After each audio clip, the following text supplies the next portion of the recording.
क्या आपने कभी ऐसा महसूस किया है कि आप सब कुछ सही कर रहे हैं, लेकिन फिर भी मंजिल दूर खड़ी मुस्कुरा रही है? अगर हाँ, तो आप अकेले नहीं हैं। रिसर्च बताती हैं कि नए साल पर लक्ष्य तय करने वाले 90% से ज़्यादा लोग कुछ ही महीनों में हार मान लेते हैं।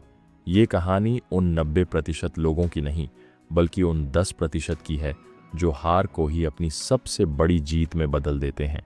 चलिए इसे एक कहानी से समझते हैं। एक लड़का है, राहुल शर्मा, एक आम ऑटो रिक्शा चालक का बेटा, जिसके पास इंजीनियरिंग की डिग्री तो थी पर कोई नौकरी नहीं थी। वह उस मोड़ पर था जहां से आगे का रास्ता धुंधला था, जहां उम्मीद दम तोड़ रही थी। वह हार मानने ही वाला था कि एक छोटे से लम्हे ने उसकी दुनिया बदल दी। राहुल दिल्ली के एक ऐसे मोहल्ले से था जहां हर सुबह एक नया संघर्ष लेकर आती थी। पिता जो दिन रात ऑटो चलाते थे ताकि बेटा इंजीनियर बन सके, माँ जिसकी आंखों में हमेशा एक उम्मीद की चमक थी, और इन उम्मीदों के बोझ तले दबा हुआ था 25 साल का राहुल। हाथ में डिग्री लेकिन जेब खाली। उसका हर दिन कंपनियों के चक्कर काटने और इंटरव्यू देने में गुजरता था, और हर इंटरव्यू एक ही सवाल पर आकर ख़त्म हो जाता। आपके पास एक्सपीरियंस कितना है? एक फ्रेशर के पास तजुर्बा कहाँ से आता? ये सवाल उसके सीने में चुभता था। एक दरवाज़ा बंद होता और कानों में वही खोखली आवाज़ गूंजती, हम आपको बताते हैं। दर्जनों कंपनियों से मिली ना ने उसके आत्मविश्वास को तोड़ कर रख दिया था। घर लौटते हुए दोस्तों के ताने मिलते, इंजीनियरिंग करके क्या फ़ायदा हुआ, इससे अच्छा तो कोई दुकान खोल लेता। रिश्तेदार जब मिलते तो उनकी आंखों में दया से ज़्यादा एक तंज होता था, हमने तो पहले ही कहा था, इतना पढ़ाने से क्या होगा, अब देखो बेरोजगार घूम रहा है, तू तो परिवार का नाम डुबो रहा है। ये शब्द, ये नज़रें राहुल को अंदर ही अंदर खा रही थीं। एक रात हताशा के अंधेरे में उसने फैसला कर लिया, वह अब और नहीं लड़ेगा। कोई भी छोटी मोटी नौकरी कर लेगा ताकि कम से कम घर का चूल्हा तो जलता रहे। उसने अपने सपनों को अपने ही मन में दफना दिया था। उस रात जब सब सो रहे थे, राहुल अपनी पुरानी किताबें और डिग्रियां समेट रहा था, मानो अपने सपनों का अंतिम संस्कार कर रहा हो। तभी उसके हाथ एक धूल भरी पुरानी डायरी लगी। यह उसके कॉलेज के दिनों की थी। कांपते हाथों से उसने पन्ने पलटे। उन पन्नों पर सिर्फ नोट्स नहीं थे, बल्कि उसके सपने थे, उसके आइडियाज़ थे। एक पन्ने पर बड़े बड़े अक्षरों में लिखा था, ड्रीम बूस्ट, एक ऐसा ऐप जो लोगों को उनके लक्ष्य से जोड़ेगा।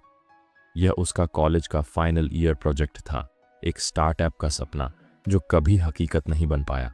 उस रात उस डायरी में उसे सिर्फ पुराने अक्षर नहीं, बल्कि एक चिंगारी दिखाई दी। उसे अपनी पुरानी गलतियां याद आईं, वह असफलता याद आई, लेकिन इस बार उसे डर नहीं लगा। अचानक उसके अंदर से एक आवाज़ आई जो बाहर के हर ताने और हर अपमान से ज़्यादा तेज थी। ये उसके आत्मसम्मान की आवाज़ थी। उसने डायरी बंद की और खुद से कहा, बस बहुत हुआ, अब नौकरी मांगूंगा नहीं, अब मैं नौकरियां बनाऊंगा। मैं इसी आइडिया पर काम करूंगा। मैं अपनी काबिलियत से अपना रास्ता खुद बनाऊंगा। वो एक पल था, एक निर्णायक पल, जहां एक हारा हुआ इंजीनियर मर चुका था और एक उद्यमी ने जन्म लिया था। उस एक रात ने उसकी निराशा को एक नए मकसद में बदल दिया। अगली सुबह एक नया राहुल जागा। अब उसके पास निराश होने का वक्त नहीं था। उसने इंटरनेट का सहारा लिया और फ्री कोर्सेज से वो सब कुछ सीखना शुरू कर दिया जो एक ऐप बनाने के लिए ज़रूरी था। दिन रात उसकी दुनिया एक लैपटॉप स्क्रीन में सिमट गई। वह रोज़ 14-14 घंटे कोडिंग करता, रातें जागकर गलतियां सुधारता। कॉफ़ी के कप खाली होते गए और कोड की लाइनें बढ़ती गईं। ये सफ़र आसान नहीं था। कई बार कोड क्रैश हुआ, कई बार लगा कि वो ये नहीं कर पाएगा, लेकिन जब भी वो हिम्मत हारने लगता, उसे इंटरव्यू रूम से बाहर निकाले जाने का अपमान याद आता और उसका खून फिर खौल उठता। वो पसीना बहाता, थक कर चूर हो जाता, लेकिन रुकता नहीं। फिर छोटी छोटी जीत मिलनी शुरू हुई। महीनों की मेहनत के बाद ऐप का पहला प्रोटोटाइप तैयार हुआ। उसने इसे कुछ दोस्तों को दिखाया, फिर एक लोकल स्टार्टअप इवेंट में जाकर अजनबियों से फीडबैक लिया। धीरे धीरे एक एक करके उसके ऐप पर 100 यूज़र्स जुड़े। वो 100 यूज़र्स उसके लिए 100 करोड़ के बराबर थे। वो उसकी मेहनत का पहला मीठा फल थे। उसका आत्मविश्वास बढ़ने लगा। वही दोस्त जो कल तक ताने देते थे अब उसकी मदद के लिए आगे आने लगे। उसने सीखा कि जब आप खुद पर यकीन करते हैं तो दुनिया भी आप पर यकीन करने लगती है। आज राहुल शर्मा जैसे लोगों की कहानी एक मिसाल है। उसका ऐप ड्रीम बूस्ट एक सफल प्रोजेक्ट बन गया और उसने उस लड़के को कामयाब बना दिया जिसे कभी कोई नौकरी देने को तैयार नहीं था। वह अब हजारों युवाओं के लिए एक प्रेरणा है कि कैसे असफलता को मौके में बदला जा सकता है। राहुल की कहानी हमें एक ही बात सिखाती है, जेके राउलिंग से लेकर स्टीव जॉब्स तक इतिहास गवाह है कि बड़ी सफलता अक्सर बड़ी असफलताओं के बाद ही मिलती है। बेशक उनकी सफलता के रास्ते जटिल थे, लेकिन सब में एक बात आम थी, हार न मानना। हार आपको तोड़ने के लिए नहीं बल्कि आपको तराशने के लिए आती है। तो अगली बार जब असफलता आपका दरवाज़ा खटखटाए तो डरना मत। याद रखना, ये अंत नहीं है, ये एक नया मोड़ है, ये एक मौका है अपनी कहानी को फिर से लिखने का। क्योंकि 90% लोग इसलिए नहीं हारते कि वो कमज़ोर हैं, बल्कि इसलिए हार जाते हैं क्योंकि वो बहुत जल्दी रुक जाते हैं। आप मत रुकना।